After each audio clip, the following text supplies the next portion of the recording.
So similarly Rajasekhara Reddy గారిని నేను చాలా దగ్గరగా ఎరుగుతాను. అంటే రాజశేఖర రెడ్డి గారికి దగ్గర ఎవరు అనేటువంటి ప్రశ్న వచ్చేటప్పటికి నాకు ఒక ఇదనిపిస్తుంది. ఆయన అందరినీ ఇష్టపడేవాడు. కొంచెం కష్టమైనా ఇష్టపడేవాడు. ఇష్టం ఉన్న చోట కష్టం ఉండదు అంటాం. ఫర్ ఎగ్జాంపుల్ జర్నలిస్టులో చాలామంది ఆయనకి చాలా దగ్గరగా తెలుసు. ఎన్నో ఎన్నో ఎన్నో వందల సందర్భాల్లో ఆయన కలిసినటువంటి సందర్భాలు ఉంటాయి. కూర్చున్నాం, కలిసి భోజనం చేసాం, చాలా చేసాం. అటువంటి వ్యక్తి గురించి నేను ఒక మాట చెప్పదలుచుకున్నాను. ఎలాంటి ఎగ్జాంపుల్స్ ఉంటాయి అని అంటే,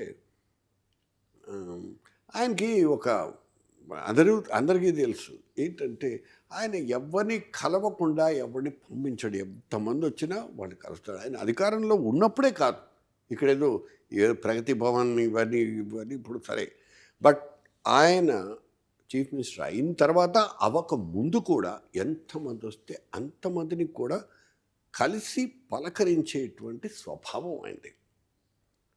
ఎక్స్ట్రాడినరీ క్వాలిటీ అది. అంతేకాదు, ఆయనకి ఇంకొక మంచి సుగుణం ఉంది.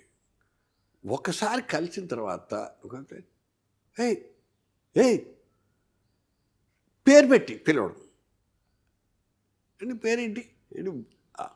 బనీ బాగున్నావా? సుబ్బు బాగున్నావా? ఏంటి అమ్మ బాగుందా? ఇంత క్లారిటీ ఆఫ్ థాట్ నేను ఎక్కడ చూడలేదు.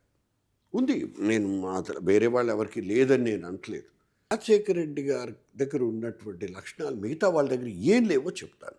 రాజశేఖర రెడ్డి గారు అధికారంలో లేకపోయినా అలాగే ఉంటారు, అధికారంలోకి వచ్చిన తర్వాత కూడా అదే విధంగా ఉంటారు. ఉన్నారు, ఇప్పుడు లేరు కాబట్టి ఉన్నారు అని చెప్పాల్సి వస్తుంది. మిగతా రాజకీయ నాయకులకి రాజశేఖర రెడ్డి గారికి ఉన్నటువంటి ఆ డిఫరెన్స్ని నేను ఇక్కడ ఇంత స్పష్టంగా విస్పష్టంగా చెప్పదలుచుకున్నాను. Is the only one man to the best of my knowledge. మిగతా వాళ్ళు ఎలా చేస్తారంటే నాకు తెలియదు. నాకు తెలియని వాళ్ళ గురించి నేను మాట్లాడను. And such a great personality Rajasekhara Reddy is great personality. ఎప్పుడు ఆయన నవ్వు చూడండి, మీరు సినిమాల్లో కూడా తీశారు కదా ఆయన సినిమాల గురించి, బట్ ఆయన నవ్వు చూడండి. ఆయన నవ్వులో ఒక ఆత్మీయత కనిపిస్తుంది. నా వాళ్ళే వీళ్ళంతా, నేనున్నాను మీకు అనేటువంటి ఒక భరోసా కనిపిస్తుంది రాజశేఖర రెడ్డి.